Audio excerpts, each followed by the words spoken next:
ونعوذ بالله من شرور أنفسنا ومن سيئات أعمالنا من يهد الله فلا مضل له ومن يضلله فلا هادي له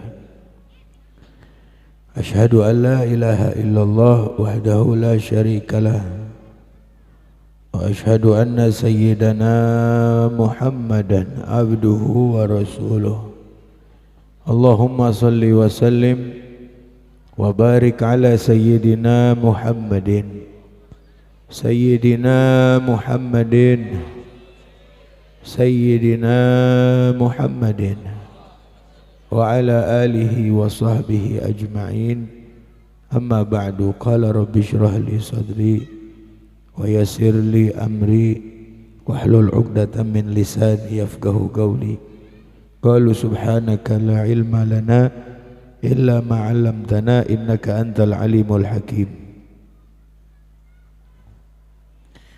Minta maaf kepada para jamaah, saya duduk di bangku ya. Maafin semuanya, kepada khususnya orang tua.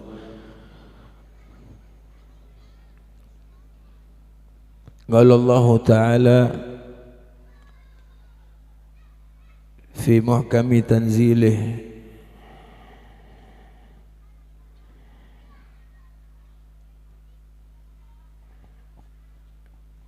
Inna Allaha wa malaikatahu yusalluna ala nabi Ya ayyuhalladzina amanu sallu alaihi wa sallimu taslima Wa qala an-nabiy sallallahu alaihi wasallam Man shalla alayya salatan sallallahu alaihi biha ashra Sadaqallah wa sadaqa Rasulullah sallallahu alaihi wasallam.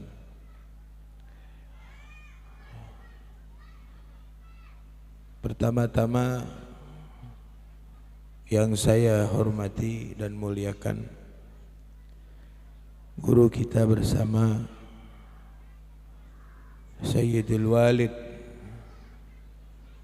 Al-Habib Ali bin Saleh bin Abdullah Al-Attas matta'anallahu bituli hayatihi amin ya rabbal alamin. Kita doakan guru kita senantiasa Allah berikan sehat wal afiyah serta panjang umur, barakah fid dunya wal akhirah. Kencengin dikit mic-nya.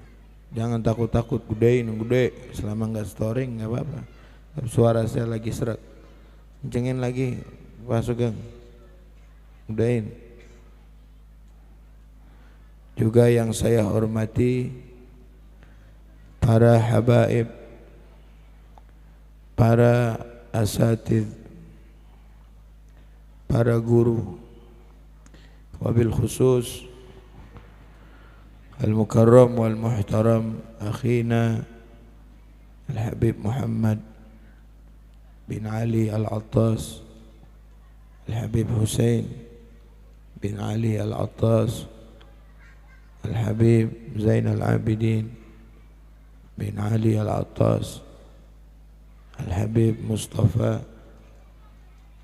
bin Aqil Al-Habashi juga yang saya hormati saudara saya Bapak Haji Jaya Rahmat ya Ustaz Yusuf, para asatidz yang saya tidak sebutkan satu persatu, para orang tua, ada orang tua kita Bapak Haji Ranan ya, wabil khusus yang saya hormati Ketua DKM Masjid Jami' Al-Barkah Bapak Ustadz Zakaria Mata'anallah bituli hayatihim ajma'in amin ya rabbal alamin. Para hadirin hadirat, bapak-bapak, ibu-ibu, saudara-saudara sekalian, Pada malam hari ini kita berkumpul di Masjid Jami Al-Barakah dalam rangka memperingati Isra dan Mi'raj Nabi kita Muhammad sallallahu alaihi wasallam. Sekarang ini kita berada di awal bulan Sya'ban, atau bahasa Bekasinya bulan Rawah. Bu ya, udah bulan Sya'ban kan sekarang ya? Udah bulan Sya'ban. Allahumma barik lana fi Sya'ban wa balighna Ramadan. Amin ya rabbal alamin. Jadi bulan Rajab udah lewat. Sekarang udah masuk bulan Sya'ban.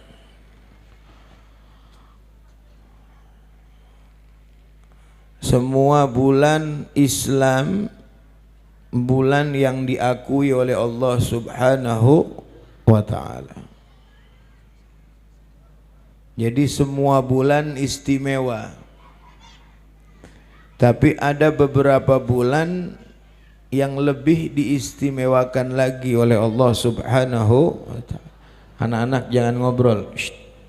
Anak-anak, termasuk bulan Sya'ban. Ini bulan Sya'ban juga bulan yang mulia.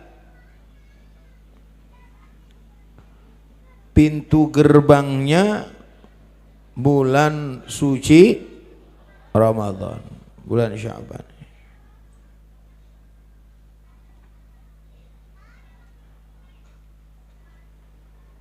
Sayyid Muhammad bin Alawi Al-Maliki radhiyallahu ta'ala anhu, beliau karang satu kitab, namanya, judulnya Madza fi Sya'ban.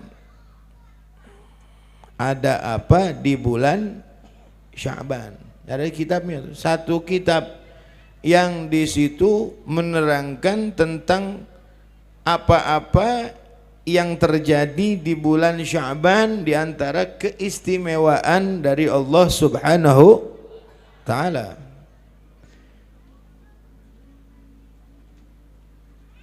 Di antaranya di bulan Sya'ban ini Rasulullah sallallahu alaihi wasallam mendapatkan dua peristiwa yang beliau senang. Yang beliau senang. Yang pertama adalah tahwilul qiblah. Pemindahan kiblat salat. Terjadi di bulan Sya'ban. Jadi dulu, Bu, jangan bareng ngobrol aja, Bu. Dengerin sini, Bu, nggak panjang saya ngomong. Tadi udah ngomong sama Bang Jaka, sama Ustadz Zaka. Saya bilang nggak usah banyak-banyak. Ntar kebulinya keburu jadi rengginang. Ya.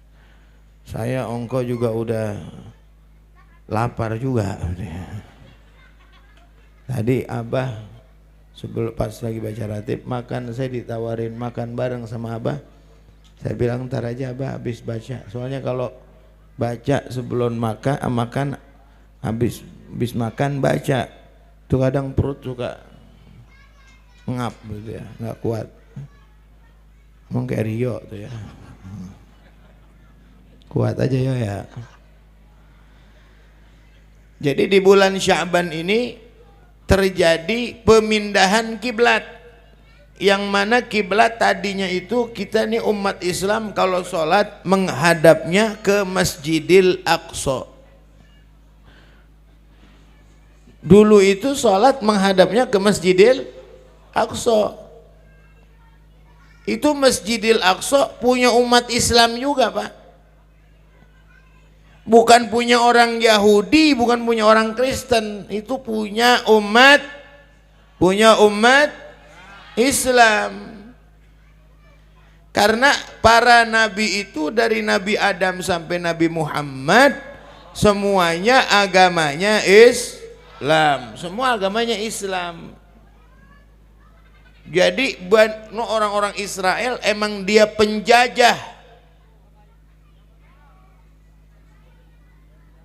Orang-orang kafir ya, yang sekarang menguasai Masjidil Aqsa, mereka itu penjajah. Masjidil Aqsa itu punya umat Islam. Nabi Muhammad ketika Isra dan Mi'raj dari Masjidil Haram ke Masjidil Aqsa,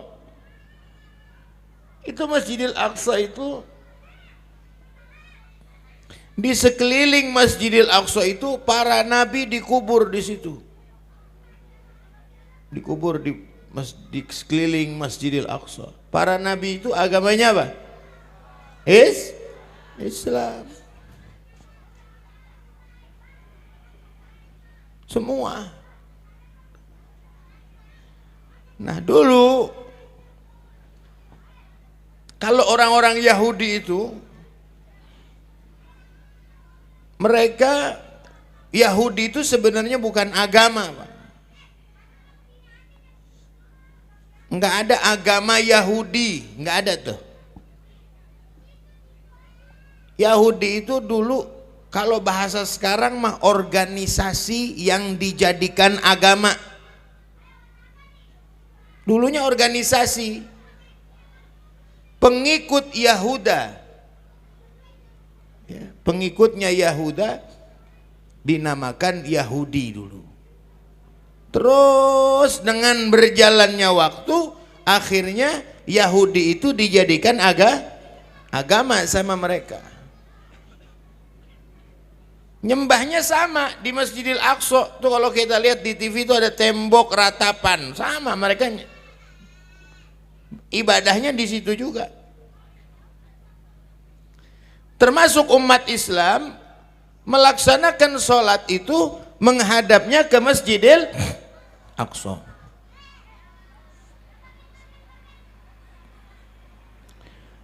Nabi kita Muhammad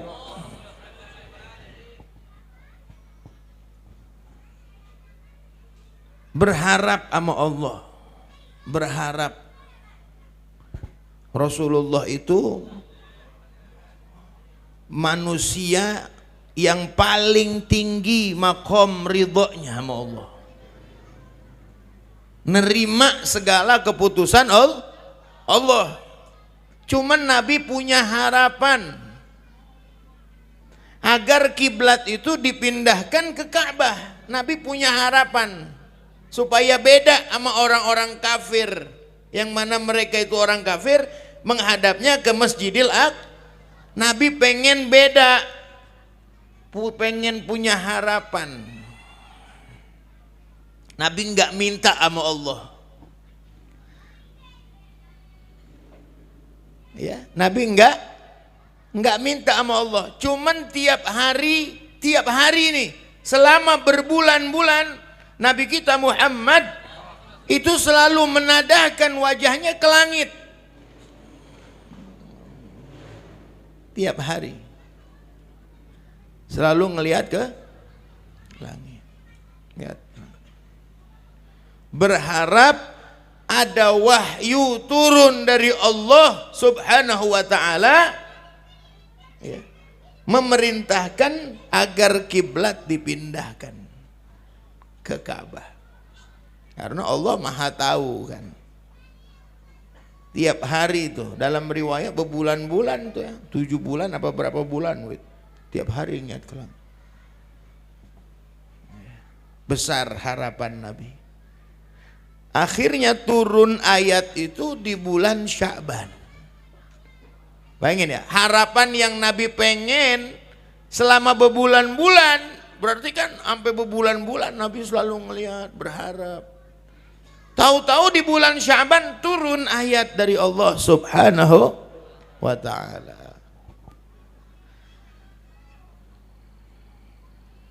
Allah berfirman di dalam surat Al-Baqarah Qad nara taqalluba wajhika fis sama. Qad nara taqalluba wajhika fis sama. Kami sudah lihat, ya, pandanganmu selalu menoleh ke langit. Qad nara taqalluba wajhika fis sama. Wajahmu tuh selalu menadah ke langit. Kami lihat. Ya. Falanuwalliyannaka qiblatan tardhaha.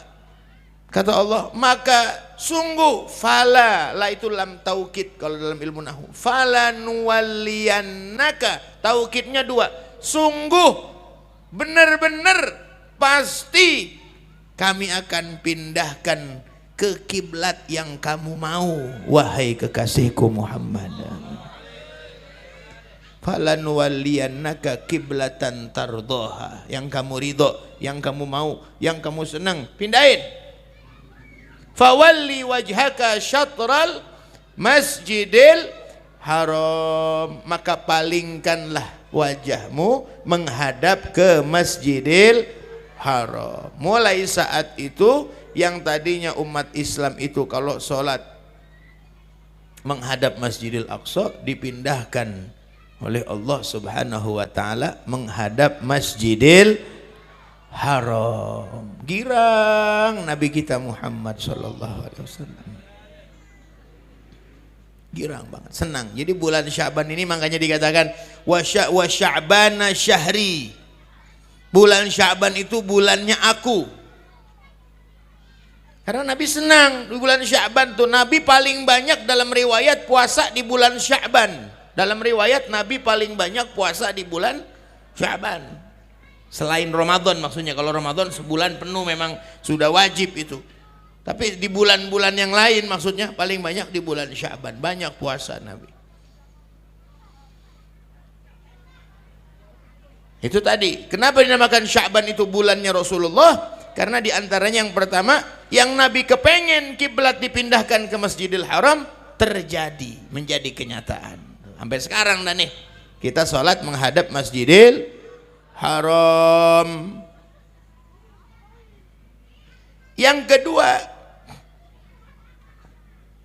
di bulan Sya'ban juga turun ayat innallaha wa malaikatahu yusalluna 'alan nabi ya ayyuhalladzina amanu sallu 'alaihi wa sallimu taslima. Sesungguhnya Allah Subhanahu wa ta'ala dan seluruh malaikatnya, wa malaikatahu, seluruh malaikat yang Allah ciptakan berapa? Wallahu a'lam bijumlatihim, Allah yang tahu adadahum, jumlah mereka tuh Allah yang tahu malaikat saking banyaknya. Jadi Allah dan para malaikatnya yusalluna 'alan nabi. Yusalluna kalau dalam ilmu nahwu saraf, yusalli itu fi'il mudhari', artinya sedang dan akan. Sedang dan akan. Yusalluna, Allah dan para malaikatnya sedang bersolawat dan akan bersolawat kepada Nabi Muhammad. Kalau dalam Al-Quran itu, kalau an-nabi, ya ayyuhan nabiyyu, kalau ada kata-kata an-nabi pasti itu mutlak untuk Nabi kita Muhammad. Yusalluna 'alan nabi, berarti Nabi Muhammad doang tuh. Ya, kemudian Allah perintahkan, ya ayyuhalladzina amanu sallu 'alaihi, wahai orang-orang yang beriman, bersolawatlah kalian alaihi, kepada siapa? Kepada Nabi Muhammad. Wasallimu, dan mengucaplah salam untuk beliau.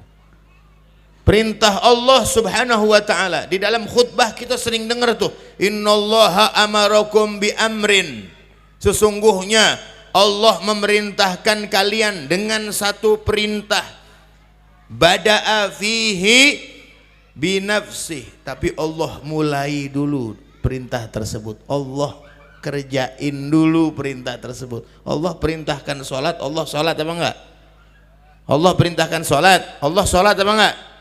Enggak. Allah perintahkan puasa, Allah puasa apa enggak? Enggak. Allah perintahkan kita sedekah, Allah perintahkan kita baca Quran, Allah perintahkan kita haji. Allah enggak melakukan itu semua.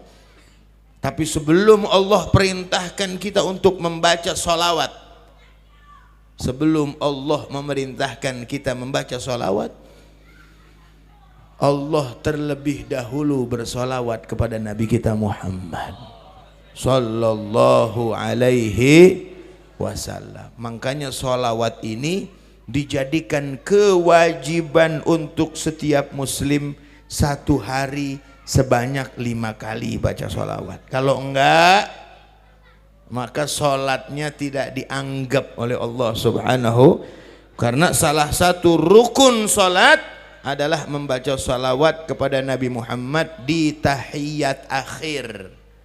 Kalau enggak baca berarti rukunnya kurang. Kalau rukunnya kurang berarti sholatnya enggak sah.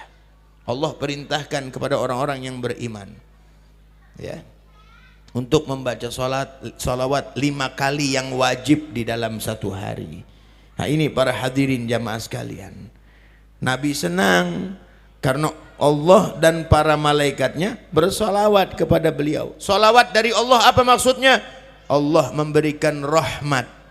Solawat dari malaikat apa maksudnya? Malaikat memintakan ampun kepada Nabi kita Muhammad, untuk Nabi kita, dan Nabi Muhammad nggak punya dosa, tapi malaikat mintain ampun buat Rasulullah, ya. Kita apa solawat dari kita untuk Nabi Muhammad apa maksudnya? Doa, ya, dari kita doa. Tapi jangan anggap kita bersolawat kepada Nabi kita mendoakan Nabi, jangan kita anggap begitu. Kita bersolawat kepada Nabi supaya Allah bersolawat kepada kita. Kan tadi dikatakan, man shalla alayya salatan, siapa orang yang bersolawat kepadaku 1 kali, kata Nabi SAW, maka Allah bersolawat kepada dia 10 kali. Kalau kita bersolawat kepada Nabi sekali, maka Allah akan memberikan kita 10 rahmat. Kan solawat dari Allah rahmat, Allah memberikan kita 10 rahmat. Berapa kali kita bersolawat? 10 kali, 100 rahmat yang Allah berikan kepada kita. Makanya setiap disebut nama Nabi Muhammad, jangan bosan-bosan untuk membaca sholawat. Jangan sampai kita nanti di hari kiamat, na'udzubillah min dzalik, menjadi orang yang tidak melihat wajah Rasulullah. Karena nanti di hari kiamat orang yang tidak melihat wajah Nabi celaka. Nabi begitu bercahaya, nanti di hari kiamat magomnya begitu mulia, maqamam mahmuda, yang punya cuma Nabi Muhammad. Jadi nyohor, makhluk yang paling nyohor nanti di hari kiamat Nabi kita Muhammad. Wah, kedudukannya tuh, ya. Jadi di dunia nyohor, paling nyohor, di hari kiamat lebih nyohor lagi Nabi Muhammad. Kalau orang nggak lihat wajah Nabi, nggak lihat Rasulullah nanti di hari kiamat, celaka kata Nabi. Wailun liman lam yaroni yaumal qiyamah. Celaka orang yang tidak melihat aku di hari kiamat nanti. Siapa, kata Sayyidatuna Aisyah, siapa yang tidak melihat engkau ya Rasulullah? Kata Nabi, man dzukirtu indahu walam yusolli alayya, yang aku disebut di depan dia, aku disebut, ya, di sisinya, dia tidak mau membaca sholawat kepadaku. Diam baik, baca sholawat Rasulullah, diam begini. Tadi dibaca maulid, ya Rabbi sholli ala Muhammad, baca sholawat. Jangan diem, melegek, mikirin apa sih? Apa yang bikin susah kita kalau kita sebut nama Nabi Muhammad? Itu kesusahan akan dihilangkan oleh Allah Subhanahu wa taala. Karena sholawat ini, kalau kata Abah dulu pernah dengar saya, Abah ceramah, sholawat ini ibarat kata angkot itu, angkutan, kalau sekarang mungkin Grab, taksi. Jadi bukan metro mini, bukan angkot, bukan koasi. Kalau koasi itu jalurnya kan khusus. Ada K11 yang ke Bantar Gebang, ada 02 yang ke Pondok Gede. Jadi jalurnya beda-beda. Tapi kalau sholawat itu ibarat angkutan taksi. Jadi mau kemana aja kita bisa.